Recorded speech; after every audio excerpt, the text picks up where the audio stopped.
Hi friend, আরকেটিকি Bengali চ্যানেলের পক্ষ থেকে আপনাদের সবাইকে স্বাগত।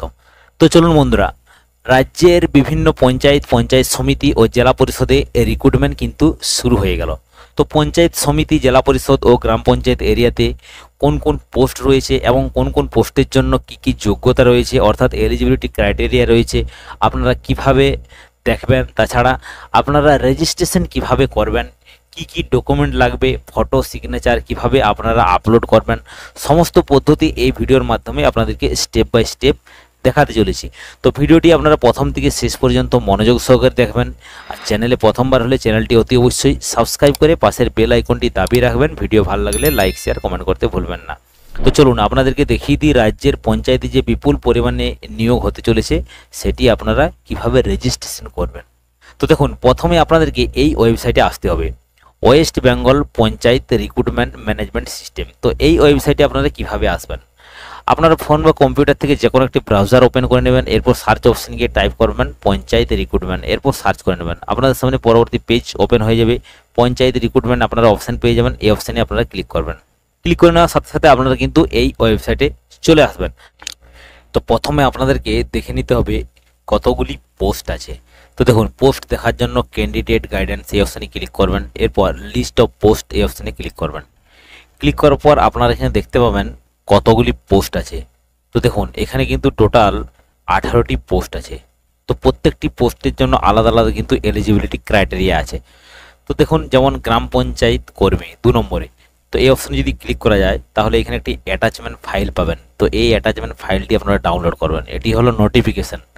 তো এটি ডাউনলোড হয়ে যাওয়ার পর এটি ওপেন করে নেবেন। ওপেন করে নিলে আপনারা দেখতে পাবেন এলিজিবিলিটি ক্রাইটেরিয়া কি কি আছে, অর্থাৎ এই পোস্টের জন্য কি কি নিয়ম কানুন আছে।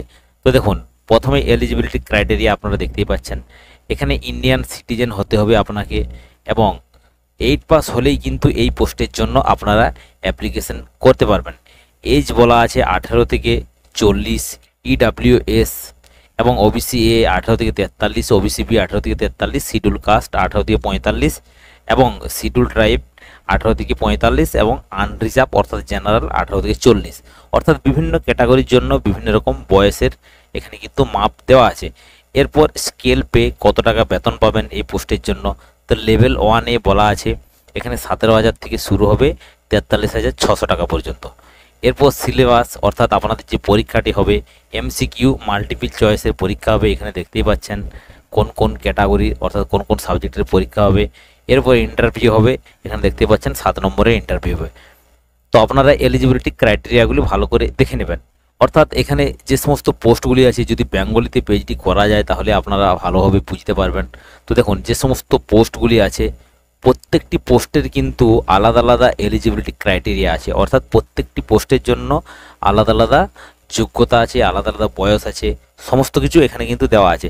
যেমন ধরুন, জেলা পরিষদে অতিরিক্ত হিসাবরক্ষক, এখানে যদি ক্লিক করেন এখানেও দেখতে পাবেন একটি সংযুক্তি অর্থাৎ অ্যাটাচমেন্ট ফাইল, এটি ডাউনলোড করলে আপনারা কিন্তু দেখতে পেয়ে যাবেন। তো এই সমস্ত পোস্টগুলি কিন্তু দেওয়া আছে, তো আপনারা ভালোভাবে এগুলো কিন্তু দেখে নেবেন। এরপর আপনারা এখানে 2টি অপশান দেখতে পাবেন, ক্যান্ডিডেট লগইন এবং রেজিস্টার নাও।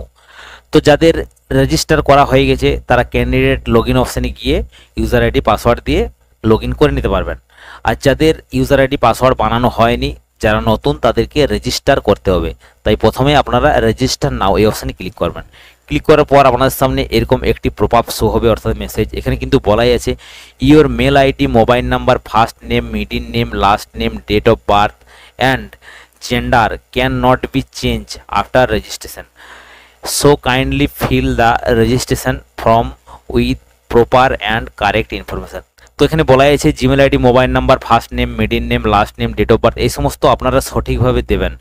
একবার রেজিস্ট্রেশন হয়ে যাওয়ার পর আপনারা কিন্তু পরে কোনো মতেই চেঞ্জ করতে পারবেন না, তো সেটি কিন্তু আপনাদেরকে সঠিকভাবে দিতে হবে।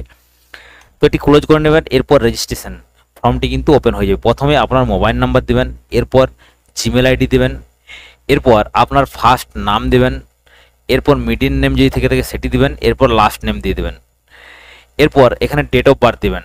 তো এখানে ক্যালেন্ডার পেয়ে যাবেন, ক্যালেন্ডারে ক্লিক করবেন। এরপর এখানে সাল পেয়ে যাবেন, আপনাদের যে সাল সেটি সিলেক্ট করে আপনাদের ডেট অফ বার্থটি কিন্তু এখানে এভাবে বসিয়ে নেবেন। এরপর এখানে জেন্ডার দিয়ে দেবেন আপনাদের ক্ষেত্রে যেটি হবে, এরপর পাসওয়ার্ড দিয়ে দেবেন। এরপর কনফার্ম পাসওয়ার্ড দিয়ে দেবেন। যে পাসওয়ার্ডটি এখানে দেবেন সেই পাসওয়ার্ডটি কনফার্ম পাসওয়ার্ডের জায়গায় আরেকবার বসিয়ে নেবেন। এরপর দেখতে পাচ্ছেন এখানে এই যে ক্যাপচার কোড, এই ক্যাপচার কোডটি এখানে বসিয়ে নেবেন। বসিয়ে নেওয়ার পর আপনারা সেন্ড ওটিপি এই অপশানে ক্লিক করবেন। তাহলে আপনাদের ফোনে একটি ওটিপি চলে যাবে। সেই ওটিপিটি বসিয়ে নেওয়ার পর সাবমিট অপশানে ক্লিক করে দিলে আপনাদের কিন্তু রেজিস্ট্রেশন হয়ে যাবে। তো রেজিস্ট্রেশন হয়ে যাওয়ার পর ক্যান্ডিডেট লগইন এই অপশানে ক্লিক করবেন। ক্লিক করার পর আপনার সামনে এরকম পেজ ওপেন হয়ে যাবে। এখানে আপনাদের মোবাইল নাম্বারটি দিবেন, এরপর এখানে পাসওয়ার্ডটি দিবেন, এরপর এই যে ক্যাপচার কোডটি এই ক্যাপচার কোডটি এখানে বসাবেন। বসার পর লগইন এই অপশানে ক্লিক করবেন। তো লগইন অপশানে ক্লিক করে নেওয়ার সাথে সাথে আপনারা দেখতে পাবেন লগইন সাকসেসফুল এখানে হয়ে যাবে। এরপর আপনাদের সামনে এরকম পেজটি ওপেন হয়ে যাবে। আপনারা যদি আগে থেকে রেজিস্ট্রেশন করে রাখেন সেক্ষেত্রে আপনারা ফটো দেখতে পাবেন, আর যারা নতুন রেজিস্ট্রেশন করছেন তাদের ক্ষেত্রে ফটোর জায়গাটি কিন্তু ফাঁকা থাকবে। এরপর এডিট প্রোফাইল এই অপশানে আপনারা প্রথমে ক্লিক করবেন। ক্লিক করার পর আপনাদের সামনে এরকম ইন্টারফেস শো হবে। তো আমি যেহেতু রেজিস্ট্রেশন করে রেখেছি সেই জন্য ফটো সিগনেচার আপলোড করে রেখেছি, সেই জন্য কিন্তু এখানে দেখা যাচ্ছে। তো একটু স্ক্রল ডাউন করে নিচের দিকে আসবেন। তো ফটো এখানে কত সাইজে আপনাকে আপলোড করতে হবে এখানে দেওয়াই আছে। 80 কেবির মধ্যে সাইজ করতে হবে, জেপিইজি, জেপিজি বা পিএনজি এই তিনটি ফরম্যাটের মধ্যে যে কোনো একটি ফরম্যাটে আপনাদেরকে বানাতে হবে। সেটি কিন্তু 160x213 পিক্সেলের মধ্যে। এরপর আপডেট প্রোফাইল ইমেজ এই অপশানে ক্লিক করবেন। ক্লিক করার পর চুজ ফাইলে ক্লিক করে আপনারা কিন্তু ফটোটি এখানে আপলোড করে নেবেন। তাহলে কিন্তু ফটোটি আপলোড হয়ে যাবে। ঠিক সেম পদ্ধতিতে আপনারা সিগনেচারটিও আপলোড করে নেবেন। তো সিগনেচার সাইজ এখানে বলা আছে 50 কেবির মধ্যে করতে হবে। জেপিজি, জেপিইজি এবং পিএনজি এই তিনটি ফরম্যাটের মধ্যে যে কোনো একটি ফরম্যাটে বানাবেন। এরপর আপডেট সিগনেচার এখানে ক্লিক করবেন।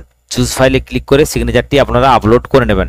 এরপর এটি ক্লোজ করে নেবেন, তাহলে এটি কিন্তু বন্ধ হয়ে যাবে। এরপর জেনারেল ইনফরমেশন এখানে ক্লিক করবেন। এখানে আপনাদেরকে জেনারেল ইনফরমেশন দিতে হবে। তো এখানে দেখতে পাচ্ছেন এডিট অপশান, এই অপশানে ক্লিক করবেন।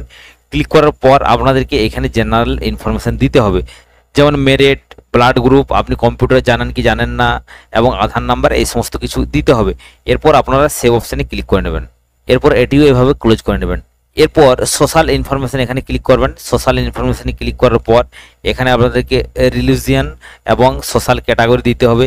আবারও পেন্সিল আইকনে ক্লিক করবেন। এরপর আপনাদের যে ধর্ম এবং যে ক্যাটাগরি সেটি কিন্তু আপনারা দিয়ে দেবেন। এরপর সেভ অপশানে ক্লিক করে নেবেন। এরপর এখানে আইডেন্টিটি কার্ড, তো আইডেন্টিটি কার্ডে আপনারা ক্লিক করবেন। ক্লিক করার পর আবারও পেন্সিল আইকনে ক্লিক করবেন। এরপর এখানে আইডেন্টিটি কার্ড টাইপ এখানে ক্লিক করবেন। আপনারা কোন ধরনের ডকুমেন্ট এখানে দিতে চান, driving licence, pan card, passport, school ID card, voter card. তো আপনাদের ক্ষেত্রে যেটি হবে সেটি এখানে আপনারা দিতে পারেন।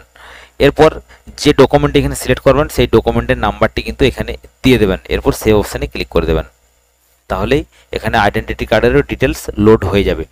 এরপর এটি এইভাবে ক্লোজ করে নেবেন। এরপর আপনাকে এখানে দিতে হবে ফ্যামিলি ইনফরমেশন, এখানে ক্লিক করবেন। ক্লিক করার পর আবারও পেন্সিল আইকনে ক্লিক করবেন। এরপর এখানে ফাদার্স, মাদার্স এবং স্পাউস নেম আপনাদের ক্ষেত্রে যেটি হবে সেটি দিয়ে দেবেন। এরপর পার্মানেন্ট অ্যাড্রেস, তো এখানে ক্লিক করবেন। ক্লিক করার পর পেন্সিল আইকনে ক্লিক করে আপনাদের পার্মানেন্ট অ্যাড্রেস সম্পূর্ণ কিন্তু এখানে দিয়ে দেবেন। এরপর কমিউনিকেশন অ্যাড্রেস এখানে ক্লিক করবেন।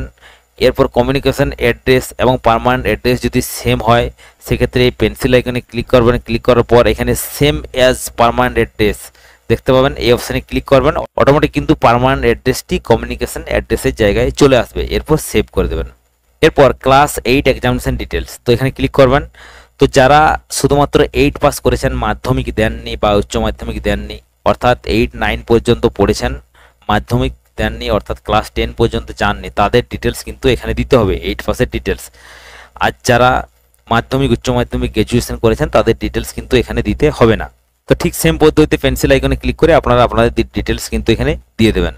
এরপর ক্লাস 10 এক্সামিনেশন ডিটেলস অর্থাৎ মাধ্যমিক পাসের ডিটেলস কিন্তু এখানে দিতে হবে। অর্থাৎ আপনারা মাধ্যমিক পাস করেছেন তাহলে মাধ্যমিক পাসের ডিটেলস কিন্তু এখানে আপনাদেরকে দিতে হবে। পেন্সিল আইকনে ক্লিক করবেন। ক্লিক করার পর বোর্ড এখানে ক্লিক করবেন। বোর্ড বার হয়ে যাবে, আপনি কোন বোর্ড থেকে পাস করেছেন সেটি এখানে দিয়ে দেবেন। এরপর ক্লাস 10 এখানে কিন্তু সিলেক্ট হয়েই থাকবে, স্ট্রিম সিলেক্ট হয়েই থাকবে। এরপর ইয়ার অফ পাসিং কত সালে পাস করেছেন সেটি দিয়ে দেবেন, কত পার্সেন্টেজ নাম্বার পেয়েছেন সেটি দিয়ে দেবেন এবং গ্রেড কি আছে সেটি দিয়ে দেবেন। আপনাদের মার্কশিটে গ্রেড পেয়ে যাবেন। এরপর সেভ অপশানে আপনারা ক্লিক করে দেবেন। ঠিক সেম পদ্ধতিতে এখানে ডিপ্লোমা এক্সামিনেশন অর্থাৎ যদি ডিপ্লোমা করে থাকেন, ডিপ্লোমা সার্টিফিকেট থাকে সেক্ষেত্রে কিন্তু তার ডিটেলসও এখানে দিয়ে দেবেন। ঠিক সেম পদ্ধতিতে আপনারা উচ্চ মাধ্যমিকের ডিটেলস এখানে দিয়ে দেবেন। পেন্সিল আইকনে আপনারা ক্লিক করবেন। ক্লিক করার পর কোন বোর্ড সেটি দিয়ে দেবেন।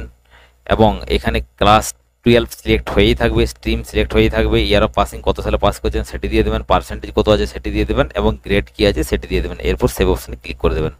এরপর ব্যাচেলার এক্সামিনেশান ডিটেলস, অর্থাৎ আপনি যদি বিএ পাস করে থাকেন, গ্র্যাজুয়েশন করে থাকেন, তার ডিটেলস কিন্তু এখানে আপনাকে দিতে হবে। ঠিক সেম পদ্ধতিতে যেভাবে আপনারা মাধ্যমিক উচ্চ মাধ্যমিক ডিটেলস দিলেন, ঠিক সেম পদ্ধতিতে এখানেও কিন্তু তার ডিটেলস দিতে হবে।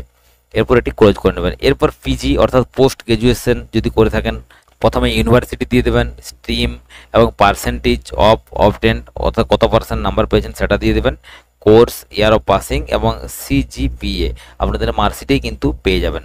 ঠিক পেন্সিল আইকনে ক্লিক করে আপনারা কিন্তু এখানেও আপনাদের ডিটেলস দিয়ে দেবেন। তো সম্পূর্ণ ডিটেলস ফিল আপ হয়ে যাওয়ার পর এখানে কিন্তু অ্যাডিশনাল ইনফরমেশন দেখতে পাচ্ছেন, এই অপশানে ক্লিক করবেন। এরপর আপনারা প্রথমে পেয়ে যাবেন এক্স সার্ভিসম্যান। যদি আপনি সার্ভিস করতেন, রিটায়ার্ড করে বাড়িতে বসে আছেন, সেক্ষেত্রে আপনারাও কিন্তু এখানে ফর্ম ফিল আপ করতে পারবেন। সেক্ষেত্রে আপনার ডিটেলস কিন্তু এখানে দিতে হবে।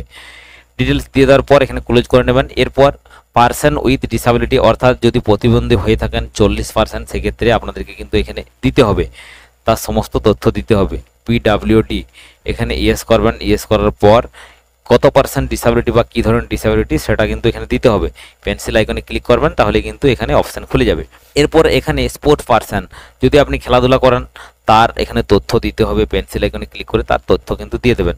এরপর এখানে বলা আছে পোস্ট গ্র্যাজুয়েশন ডিপ্লোমা সার্টিফিকেট যদি থেকে থাকে তাহলে এখানে ক্লিক করবেন, তাহলে তার তথ্য কিন্তু এখানে দিতে হবে। প্লাস আইকনে ক্লিক করে তার সম্পূর্ণ তথ্য এখানে দিতে হবে, আর যদি না থাকে তাহলে ছেড়ে দেবেন। এরপর সমস্ত তথ্য দিয়ে দেওয়ার পর আপনাদেরকে আপলোড ডকুমেন্ট এই অপশানে ক্লিক করতে হবে। আপলোড এই অপশানে ক্লিক করবেন। ক্লিক করার পর এখানে কিন্তু আপনাদেরকে ডকুমেন্ট আপলোড করতে হবে। তো কি কি ডকুমেন্ট আপলোড করতে হবে, তো দেখতেই পাচ্ছেন ডকুমেন্ট ইমেজ আপলোড হয়ে গেছে। এরপর আইডেন্টিটি প্রুফ হিসাবে ভোটার কার্ড যেহেতু আমরা সিলেক্ট করে এসেছি, সেই জন্য ভোটার কার্ড এখানে আপলোড করতে হবে এবং ক্লাস 10-এর অ্যাডমিট এখানে আপলোড করতে হবে, অর্থাৎ মাধ্যমিকের অ্যাডমিট, এবং যারা 8 পাস করেছেন 8 পাসের সার্টিফিকেট এখানে আপলোড করতে হবে। এরপর এমএসপি সার্টিফিকেট আপলোড করতে হবে। এরপর ক্লাস 10-এর মার্কশিট আপলোড করতে হবে। এরপর ক্লাস 12-এর মার্কশিট আপলোড করতে হবে এবং এখানে গ্র্যাজুয়েশনে মার্কশিট, যদি গ্র্যাজুয়েশন আপনারা দিয়ে থাকেন বা সিলেক্ট করে থাকেন তাহলে গ্র্যাজুয়েশনে মার্কশিট এখানে আপলোড করতে হবে। তো ডকুমেন্ট আপনারা কিভাবে আপলোড করবেন, এখানে দেখতে পাচ্ছেন এই যে তীর চিহ্নটি দেখতে পাচ্ছেন বক্সটির মধ্যে, এই তীর চিহ্নতে ক্লিক করবেন। ক্লিক করার পর আপনাদের সামনে এরকম আপলোড ডকুমেন্ট অপশান চলে আসবে। এরপর এই যে অ্যাটাচ, এই অ্যাটাচ অপশানে ক্লিক করবেন। ক্লিক করার পর আপনারা ডকুমেন্টটি সিলেক্ট করে নেবেন। ডকুমেন্ট সিলেক্ট হয়ে গেল। এরপর আপলোড এই অপশানে ক্লিক করবেন। আপনাদের সামনে ডকুমেন্টটি শো হবে। এরপর আপলোড অপশানে ক্লিক করবেন, তাহলে কিন্তু ডকুমেন্টটি আপলোড হয়ে গেল। আপনারা দেখতে পাবেন ডকুমেন্ট আপলোড সাকসেসফুল। তো এভাবে প্রত্যেকটি ডকুমেন্ট কিন্তু আপনারা আপলোড করে নেবেন। এরপর মাধ্যমিকের অ্যাডমিট বা 8 পাসের সার্টিফিকেট আপলোড করার জন্য ঠিক সেম পদ্ধতিতে এই অপশনটিতে ক্লিক করবেন। তো এভাবে প্রত্যেকটি ডকুমেন্ট কিন্তু আপনারা আপলোড করে নেবেন, তাহলেই কিন্তু আপনাদের কাজ শেষ। এরপর আপনারা হোম পেজে চলে আসবেন, এখানে ক্লিক করবেন। ক্লিক করার পর এই যে আপনাদের যে ফটো, এই ফটোতে ক্লিক করবেন, তাহলে আপনারা হোম পেজে চলে আসবেন। আসার পর রিসেন্ট রিক্রুটমেন্ট ড্রাইভ, তো যে সমস্ত পোস্টগুলি দেওয়া আছে সেই সমস্ত পোস্টগুলির এখনও কিন্তু অনলাইন অ্যাপ্লিকেশান শুরু হয়নি, শুধুমাত্র রেজিস্ট্রেশনেই কিন্তু শুরু হয়েছে। তো রেজিস্ট্রেশন মানে 90% কিন্তু কমপ্লিট হয়েই রইল, যেহেতু ফটো, সিগনেচার সমস্ত কিছু এবং আপলোড ডকুমেন্ট সমস্ত কিছু হয়ে গেছে। শুধুমাত্র যখন পোস্টগুলি বার হবে, আপনাদের যে পোস্ট অর্থাৎ আপনি যে পোস্টের জন্য এলিজিবল সেই সমস্ত পোস্টগুলি কিন্তু এখানে দেখা যাবে, তখনই কিন্তু আপনারা অনলাইন অ্যাপ্লিকেশান করতে পারবেন। তো যখন পোস্ট বার হবে তখন কিভাবে আপনারা সেই পোস্টের জন্য অ্যাপ্লিকেশন করবেন সেটি কিন্তু আপনাদেরকে দেখিয়ে দেবো। তাছাড়া যখন আপনারা এই ওয়েবসাইটে প্রথমেই আসবেন, আসার পর আপনারা এখানে দেখতে পাবেন এখানে লেখাই আছে বর্তমানে এই পোর্টালে শুধুমাত্র রেজিস্ট্রেশন ও প্রোফাইল সম্পন্ন করার প্রক্রিয়া চলছে। আগামী দিনে district level selection committee TLAC তাদের নিজ নিজ শূন্য পদ বিজ্ঞাপনের মাধ্যমে ঘোষণা করলে আবেদন করার প্রক্রিয়া শুরু হবে। নিয়মিত আপডেটের জন্য পোর্টালটিতে নজর রাখতে অনুরোধ করা হচ্ছে। তো এখানে কিন্তু পরিষ্কার দেওয়া আছে যখনই পোস্ট বার হয়ে যাবে তখনই কিন্তু আবেদন প্রক্রিয়া শুরু হয়ে যাবে। তো নিয়মিত এই পোর্টালটির উপর আপনারা কিন্তু লক্ষ্য রাখবেন, যখনই পোস্ট বার হয়ে যাবে আপনারা কিন্তু সঙ্গে সঙ্গে সেই পোস্টের জন্য আবেদন করতে পারবেন। তো বন্ধুরা, এই ভিডিওর মাধ্যমে আপনাদেরকে নিশ্চয়ই সম্পূর্ণ বিষয়টি বোঝাতে পারলাম, কতগুলি পোস্ট আছে এবং কী কী এলিজিবিলিটি ক্রাইটেরিয়া আছে, রেজিস্ট্রেশন কীভাবে করবেন, ইউজার আইডি পাসওয়ার্ড কীভাবে বানাবেন, ডকুমেন্ট আপলোড কীভাবে করবেন, সমস্ত বিষয়টি নিশ্চয়ই আপনাদেরকে বোঝাতে পেরেছি। তো ভিডিওটি যদি বুঝতে কোথাও কোনো সমস্যা হয় কমেন্ট বক্সে গিয়ে অতি অবশ্যই কমেন্ট করবেন। আর ভিডিও ভালো লাগলে লাইক শেয়ার করতে ভুলবেন না। সবাই সুস্থ থাকবেন, ভালো থাকবেন, দেখা হবে নেক্সট এরকম হেল্পফুল ভিডিও নিয়ে। Thank you.